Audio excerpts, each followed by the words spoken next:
In this video today, I'm going to go over the most common aftermath health issues after HG. So if that is the video you're looking for, then stay tuned. And if it's not, ta-ta for now.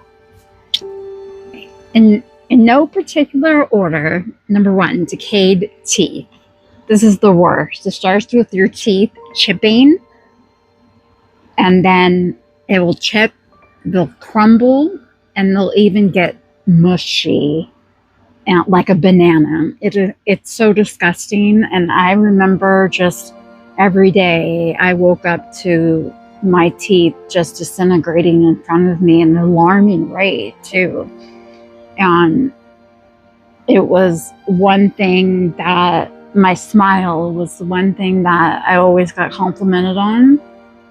And it was the one thing that hurt the most to lose. And even though I got dentures now and I've had bone grafting and I have implants on the bottom, still it's not my real teeth. And I'm still reminded every day about Hyperemesis Gravidarum. Even though I'm 15 years in the aftermath of HG, it still feels like yesterday. There's not a day that goes by that I don't remember it. And losing your teeth is a big one. Huge. The one thing that I hated the most, I could tell you, was it was either assumed I had poor hygiene or I was a drug addict. And I'm sure if you dealt with that, comment down below, because it's hard to deal with that. It's hard to prove, no, this is from my pregnancy, from vomiting. And they're thinking you're a drug addict, or they think you don't shower, and you're trying to get that validation because you need that validation like so much. So I understand you. You are validated. I talked about in part 1 about mast cell activation syndrome, aka disorder. It's used interchangeably. And cell activations, when your body causes constant allergic reactions and you react to things that normal people don't react to. Like I react to my head turning, I react to moving my hands, to the door opening, to the light turning on. It's very aggressive. And even though I'm getting treatment and I have IV medications and I'm getting immunoglobulin therapy, which has helped tremendously, my treatment is for the dysautonomia, but it's helping my mast cell because dysautonomia and mast cell go together. Different types of dysautonomia. I have more than one. So I have POTS syndrome, posterior orthostatic tachycardia syndrome, and then I have neurogenic syncope, and then full autonomic failure. And this is all from HG. So dysautonomia refers to a group of disorders that affect the autonomic nervous system, which control involuntary bodily functions such as your heart rate, your blood pressure, your digestion, your oxygen, blinking, walking, talking. Even with all those fine motor skills, you have things that are all automatic. And that is what dysautonomia controls. Now, it's very common for moms to get both a form of dysautonomia in the aftermath of HG and common to get mast cell issues where they're just thinking they're having a histamine reaction. Because when mine first started, I didn't know what was wrong with me. And I'll never forget this one girl. She helped me so much with getting on my ass every day about what I ate, what I took into my mouth, even what water I soaked my dentures in. And I'll always be grateful to her. Always. Brain fog. This is one of my biggest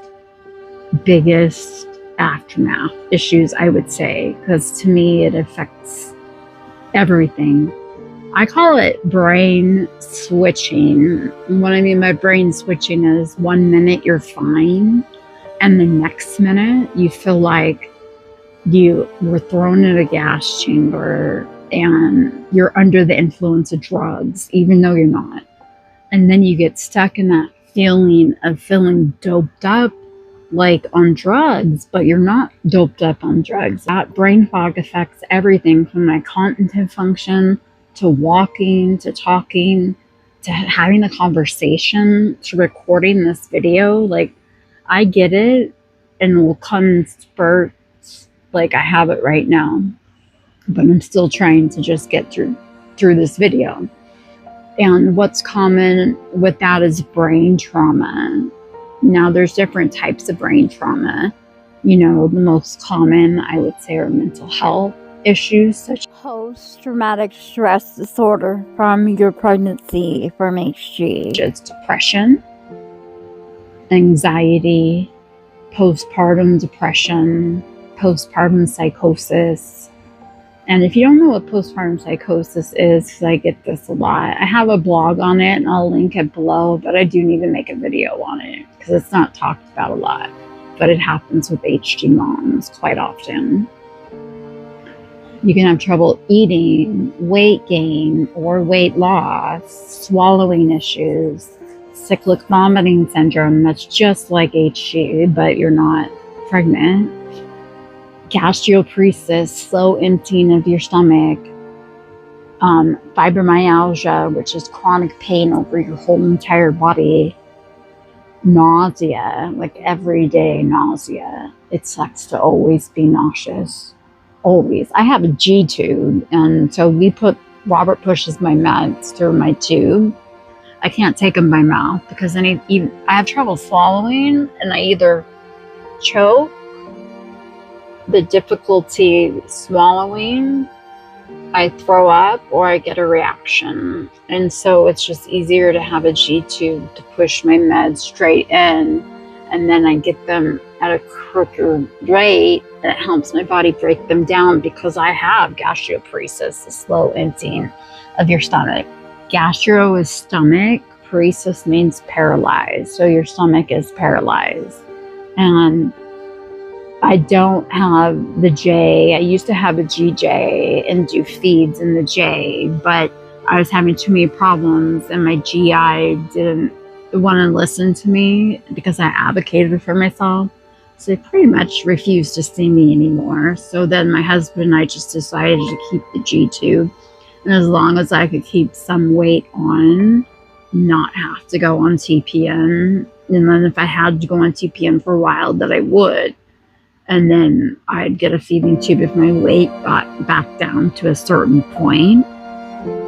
So that's one thing, like, it's important to have a plan.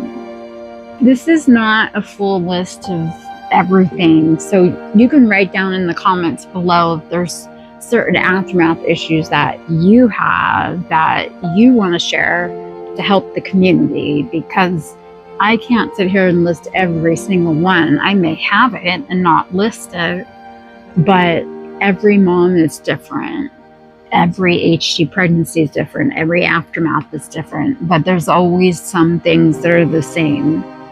And that's important to remember. There's a huge chunk of us that have all the same health issues, and it's just not a coincidence. No, it's what HG does to you.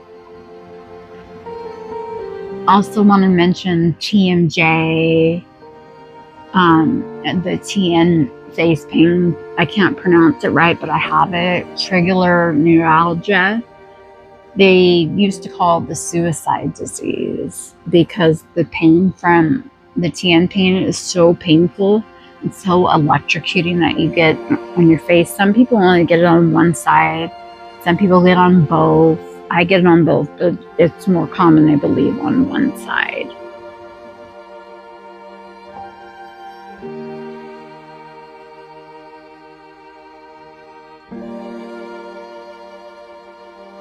Malnutrition is huge.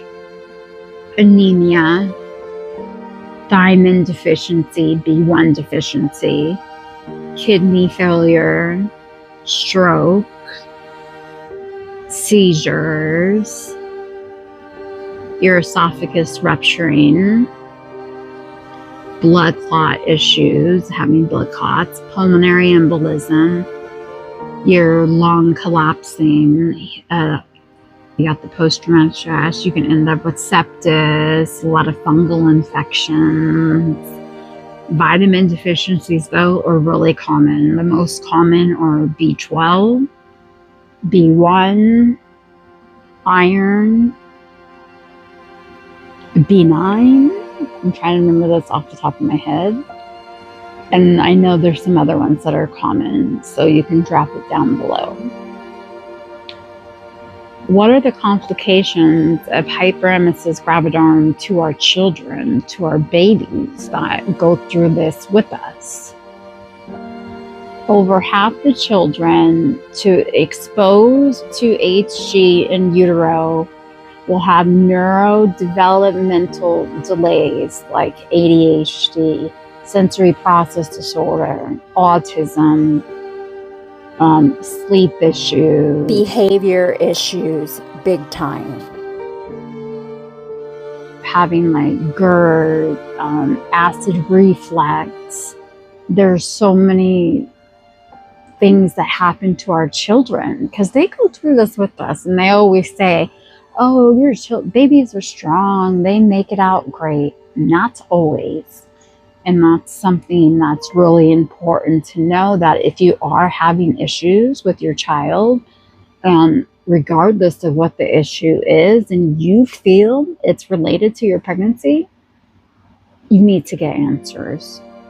You have to remember, nobody's going to advocate for you. Nobody's going to advocate for your child but you. And you have to be that voice. You have to be that advocate, because nobody else is going to save your ass but you saving your own ass. So remember that. I tell you this because I want you to be able to get the help. I want you to be able to not have to go through what Robert and I have gone through the past 15 years. And we've been through a lot. The aftermath has even taken a toll on him. Like, I haven't done a video on that yet of how it affects your caretakers, but I'm working on it. If you guys have any questions, or I mentioned one that you're definitely struggling with, please put it below. If there's something that I did not list, please also put it in the comments so I can readdress it in another video if I need it. Alright, so this is Star and Strong HG Activist, and I hope you enjoyed my video. Make sure to follow me and subscribe, and I'll see you guys in the next video. Ta-ta for now. Bye.